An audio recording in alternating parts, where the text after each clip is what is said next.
Hi everyone, and welcome to today's video.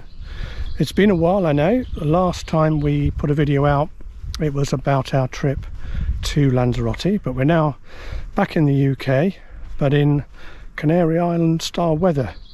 It's gloriously sunny, lovely and warm. It's the end of April, and we've picked this week to get back on the road, which is wonderful. We're going to be trying to complete a couple of challenges, or complete some more of some challenges. Firstly, it was to get round all of the British coastline, which we've pretty much done, except for a part of the east coast of Scotland and a few others, but that's the area we're going to on this trip, the east coast of Scotland. But also we wanted to visit as many UNESCO World Heritage sites as we could, and that's why we've come here, because this particular campsite is right by Jodrell Bank. So that is a UNESCO World Heritage site, and we've managed to visit that, so that's ticked off the list. Let me just turn around when I go back up the field. This is a walk from the campsite, and it's glorious. So the campsite, it's in the vicinity obviously of Jodrell Bank, in the Holmes Chapel, Macclesfield, Congleton sort of part of the world. It means it's in a very good location to visit quite a few places, including Jodrell Bank, and we were pleased to find this one. It's called Welltrough Hall Farm CL, so it's a certificated location of the Caravan and Motorhome Club. It's a 5-pitch section, all hard standing, of a larger campsite. So there's pitches 6 to 23, also hard standing, but the site has been placed, particularly the CL, to be on top of a hill, so you can look out across the fields and the countryside, which is lovely. So as I said, we've visited quite a few places while we're here, so I'll put those either at the end of this video or on another one. And now I'll do you the campsite tour to show you exactly what's here. Won't need the map because it's pretty straightforward, and hope you enjoy it.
So I hope you found the campsite tour useful. It's a really well presented site, well kept, in a very nice location with great views and loads of places to see.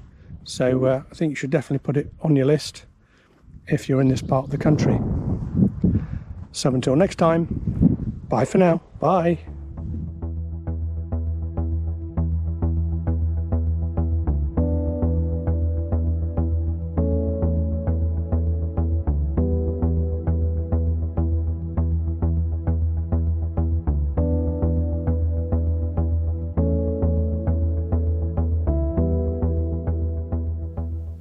On a freezing cold day in December 1945, a physicist from the University of Manchester called Bernard Lovell drove a trailer out to a remote field in Cheshire.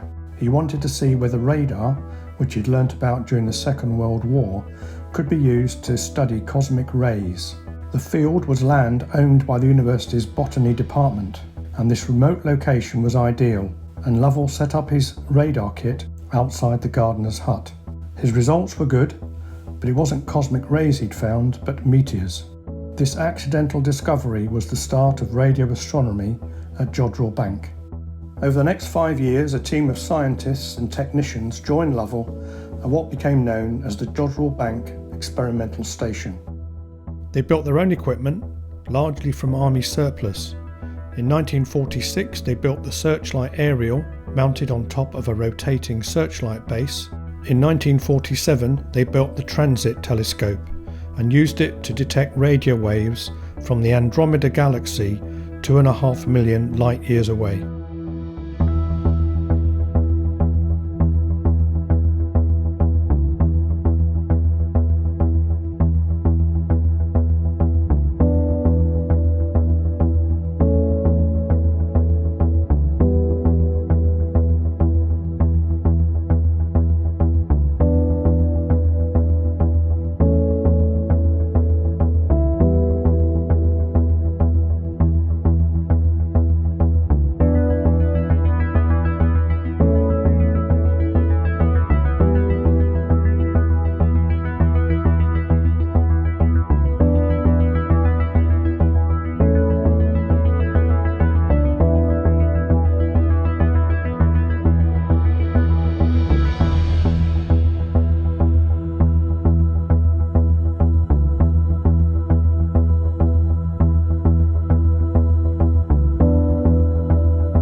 By 1950, Lovell realised that if Jodrell Bank was to stay at the cutting edge, they would need a much bigger telescope.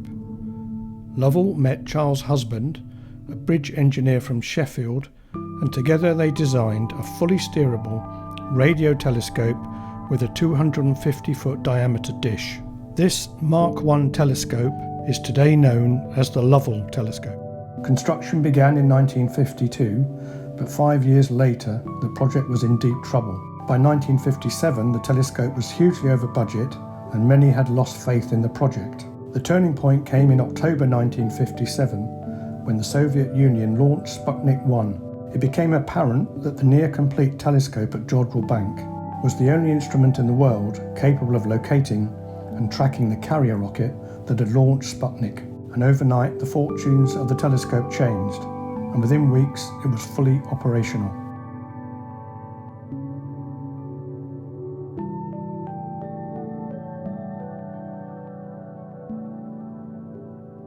There's definitely plenty to see here. The exhibitions are really well done.